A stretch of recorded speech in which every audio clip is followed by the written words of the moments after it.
The airfield at Crèquevillain-Besson sat behind the Norman hedgerows in the late summer of 1944, a rough strip of flattened earth carved from a farmer's field by engineers who had more shovels than time. The planes parked along its edges were not fighters. They were not bombers. They were Piper L-4 Grasshoppers, fabric and steel tube aircraft that weighed less than 800 pounds empty, cruised at 85 miles an hour, and carried 2 men at altitudes so low that soldiers on the ground could wave to the pilot and see his face.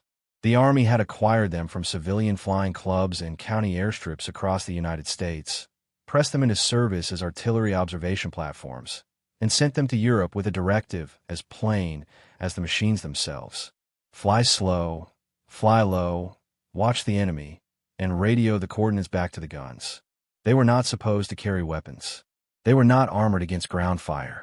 They were observation aircraft, and their survival depended on flying below the attention of anything fast enough to intercept them and above the attention of anything on the ground that might think them worth a magazine of ammunition.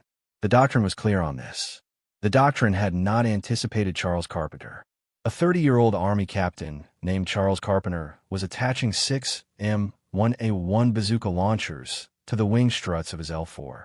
3 launchers per wing, fixed at a calculated angle, wired to a firing switch he had built from materials drawn at a field supply depot. The aircraft's designation on the Army's paperwork remained unchanged.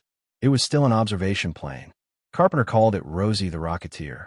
His fellow pilots, when they first saw the arrangement, had questions. The Army had no answer for what he was building, because the Army had not asked anyone to build it. If this story is pulling you in, take a second to hit the like button and subscribe, and drop a comment telling me where in the world you're watching from. It means a great deal to know who's listening. The German army the Allies faced in France in the summer of 1944 was not the mechanized force that had overrun the continent in 1940. 4 years of war on 2 fronts had reduced it to something that still fought with professional skill, but could no longer replace what it lost at the rate it was losing it. Its armored units were depleted.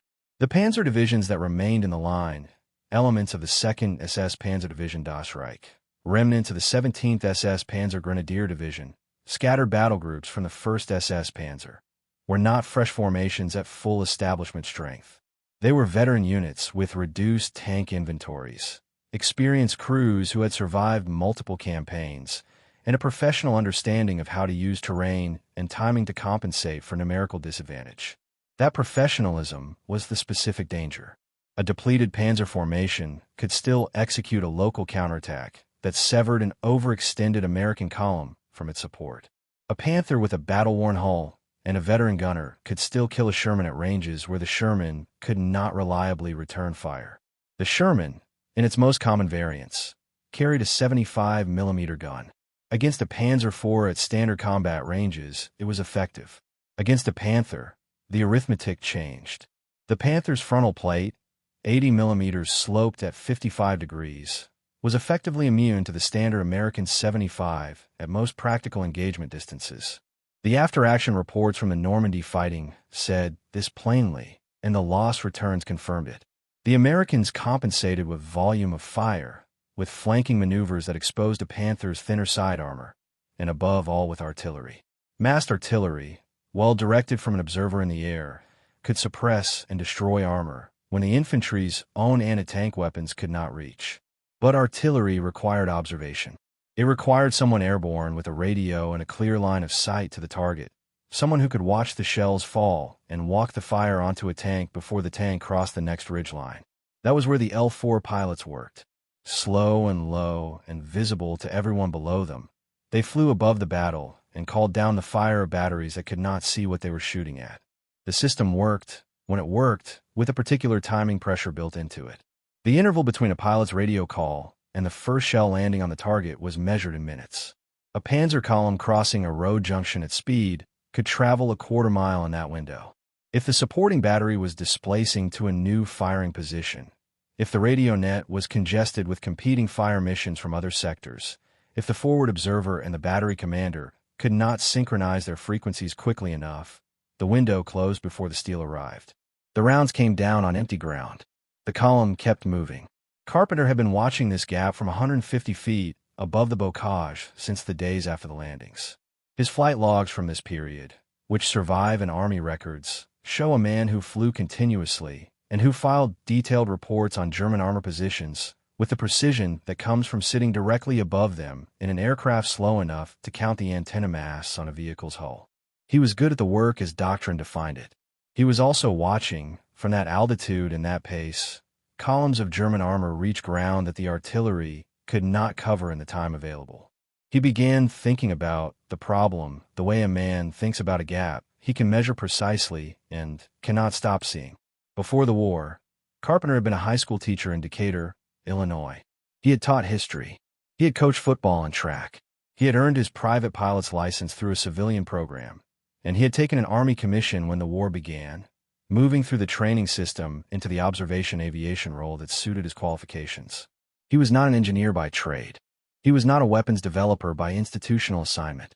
He was a history teacher who could fly, who understood the geometry of the problem he was watching from above the Norman hedgerows, and who had access to a supply system stocked with components that, assembled differently from the way the manual intended, might close the gap.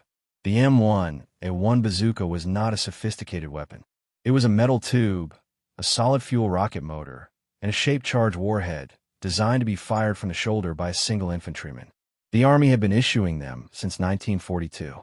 By the summer of 1944, they were present throughout the supply system in sufficient numbers that a field depot could produce 6 of them for a captain with a reasonable explanation. The 2.36-inch rocket round, when it struck armor at the correct angle, could penetrate up to 3 inches of rolled homogeneous steel at close range. That was not enough to reliably defeat a Panther's frontal plate. It was potentially enough to defeat the thinner armor on a tank's top deck, its rear, or its side armor below the hull skirts. It was more than enough against the lighter vehicles, half-tracks, armored cars, and self-propelled gun carriages that moved in support of every panzer column. What Carpenter worked out was a calculation about angle.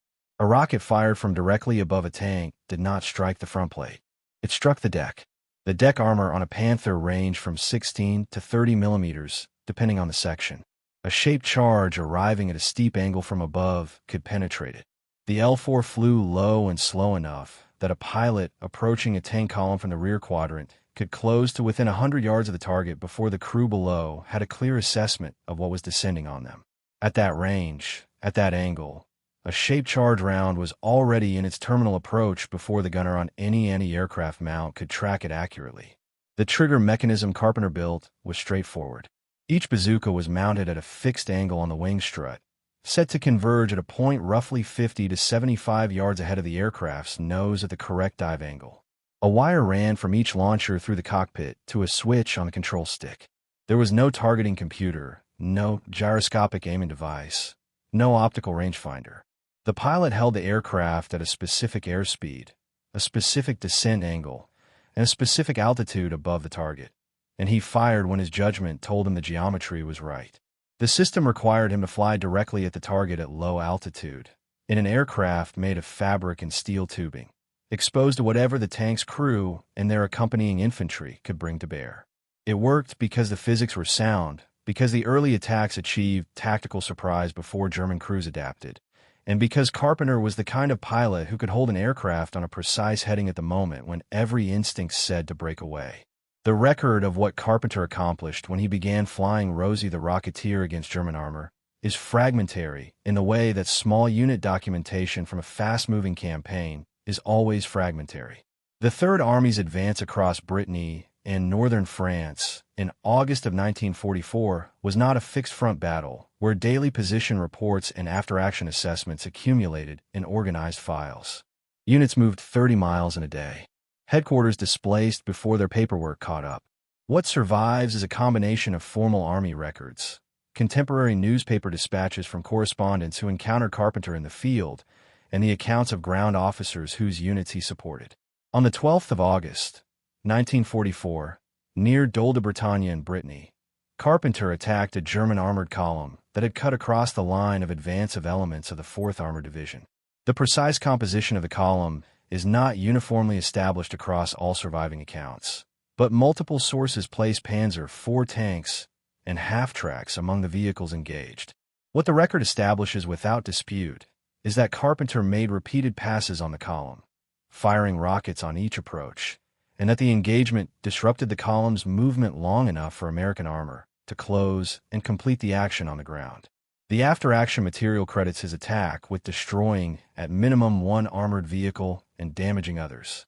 The precise figure varies between sources, and that uncertainty belongs in the account rather than being resolved by choosing the most satisfying number. What the figure does not vary between sources is the disruption. A column that had been moving stopped moving. The time that Carpenter bought by forcing that column to stop and respond to an aerial attack from an unexpected direction was the same time that American ground forces needed to close the distance. That was the arithmetic the weapon produced, and it was the arithmetic that mattered to the men in the armor below.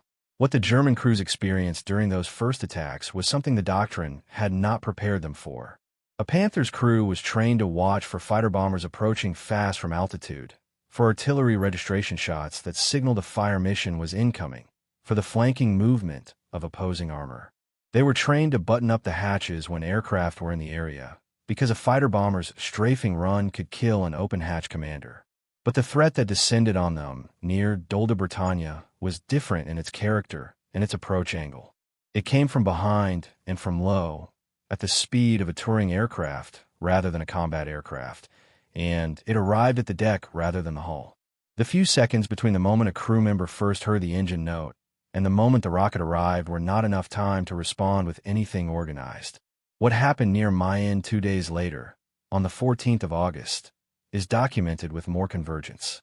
Carpenter encountered a German armored column attempting to exploit a gap in the American advance and attacked it alone, making repeated diving passes that brought him within rifle range of the vehicles below. He expended all 6 rockets across multiple approaches. Ground units arriving at the position afterward reported destroyed and damaged vehicles with strike patterns consistent with aerial rocket fire delivered from above. A correspondence dispatch published in late August described the deck of a German tank torn open from a downward strike. The account is journalistic rather than technical, but it aligns with what the shape-charge physics of the 2.36-inch round produce against thin top armor at the angles Carpenter was flying. The Mayenne engagement was the one that began to attract attention beyond the units directly involved. A correspondent filing a dispatch that mentioned a bazooka-armed Piper Cub attacking panzer columns alone was writing something his editors found worth printing, because the image it produced, an 85-mile-an-hour observation plane attacking tanks, sat outside the established vocabulary of the air war over France. If this is the kind of history you want more of, subscribe and turn on notifications. There's far more in the record still to cover. Your support is what keeps these stories coming. The German response when it came was specific, and it survives in the documents. Armored vehicle commanders in the sector began posting crew members as dedicated air sentries with explicit instructions to watch for slow-moving light aircraft approaching from the rear quadrant at low altitude. This was not standard doctrine for panzer columns operating against American forces in the summer of 1944. German tank doctrine of this period focused anti-aircraft attention on fast-moving fighter bombers and ground attack aircraft, threats that arrived at altitude and at speed, threats for which the doctrine had established procedures.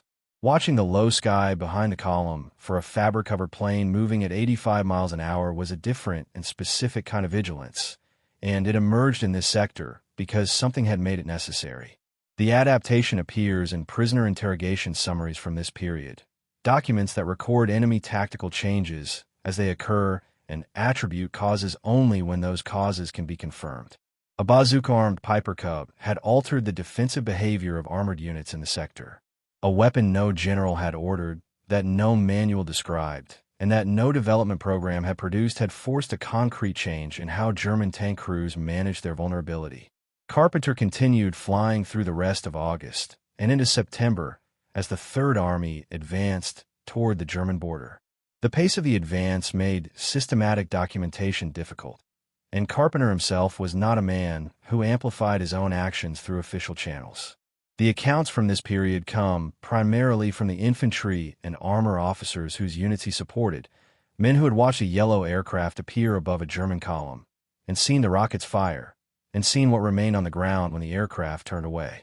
The name that spread through the Third Army was not a formal designation any command authority had assigned. The soldiers called him Bazooka Charlie, and the name traveled through Patton's army before it reached the war correspondence, which is one reliable measure of a reputation that grew from the men who had seen the work. Names that emerge from below are harder to revise than names assigned from above. The men who gave Carpenter his nickname were the men whose columns had been threatened and whose ground had been held. Brigadier General Holmes Dagger of the 4th Armored Division had seen the results accumulate across the weeks of the summer campaign. Dagger's division had been at the forward edge of the breakout. The observation pilots attached to his units had been essential to the pace of the advance. Carpenter's performance in the conventional artillery spotting role had been consistent and precise. His work with Rosie the Rocketeer sat outside any category the Doctrine recognized, which made it difficult to evaluate through normal channels and impossible to ignore when German vehicles were sitting destroyed at positions where the artillery had never fired a round. The Army awarded Carpenter the Silver Star. The citation covered his actions during the August engagements and credited him with destroying enemy vehicles and disrupting German armored attacks at critical moments in the advance. The Silver Star sits below the Distinguished Service Cross and the Medal of Honor in the Army's decoration hierarchy. Whether the recognition was proportionate to what the record shows is a question the documents leave open. What they establish is that the citation described actions carried out alone, without standing orders, using a weapon the Army had not issued, against armor that the established doctrine said required mass battery fire to defeat. The recognition was real. The gap between what was recognized and what was accomplished belongs in the record alongside everything else. The engineering logic Carpenter had worked out held when Army ordnance officers examined it after the campaign concluded. The top deck of German medium tanks carried the thinnest armor on the vehicle. A shaped charge arriving from above at steep angles could defeat it. The L-4's flight characteristics made it possible for a skilled pilot to approach a column from the rear and above, acquire a target, and release a weapon at the range and angle where the physics produced the promised result. The system had real limitations. The 2.36-inch round had not been designed for air delivery, and its reliability, when fired from a moving aircraft at variable dive angles, was never validated by a formal test program. Some rounds failed to arm properly. Some missed the required convergence angle. The system worked well enough to destroy vehicles and alter enemy practice, but it was an improvised demonstration of a concept, not a finished weapon. It proved the concept was sound, and that was enough to matter. The Army's work on aerial rocket delivery systems accelerated through 1944 and in 1945, carried forward on faster and more capable platforms. The P-47 Thunderbolt, already flying rocket-armed ground attack missions, was a different category of problem for German anti-aircraft crews than Rosie the Rocketeer, arriving faster and higher, and with a far more capable weapon. But the principle that Carpenter had demonstrated from a Piper L-4, the principle that a slow aircraft flying close to the ground could put a rocket through the thin armor above a tank crew, was the same principle the Army was working toward on every platform it developed. The post-war development of armed helicopters, the doctrine of dedicated close air support, the logic of mounting rockets on a slow platform close to the ground and trusting the physics of a shaped charge arriving from above, all of it sits downstream of the problem Carpenter identified and proved above the Norman bocage. The formal development record does not always cite it by name. Institutional knowledge moves through military organizations without always carrying the name of the source. The principle entered the doctrine. The man who proved it returned to teaching school in Illinois. The broader arc of what Carpenter had demonstrated extended beyond the immediate campaign. The concept of the armed observation platform, the idea that a light aircraft whose primary mission was to watch and report could also carry a weapon capable of affecting the battle below, recurred across the following decades in forms that became progressively more capable and more formal. The armed helicopter that flew escort and attack missions in Vietnam, the Bell H-1 Cobra that entered service in 1967 with a nose-mounted minigun and rocket pods on its stub wings, was the institutional descendant of the problem Carpenter had solved with depot materials and a wired firing switch. The Cobra's designers did not work from Carpenter's specifications. The Army's aviation branch did not trace its doctrine lineage to Rosie the Rocketeer in any formal document. But the same operational requirement, the same gap between what artillery could cover in time and what a fast-moving ground battle demanded, produced the same answer across 2 decades and 2 generations of technology. Put a weapon on a slow aircraft. Fly it low. Trust the geometry. Carpenter himself never claimed a role in any of that development. He returned to Decatur, taught his students, coached his athletes, and did not seek the attention that his wartime record might have drawn. The Silver Star citation remained the formal record of what he had done.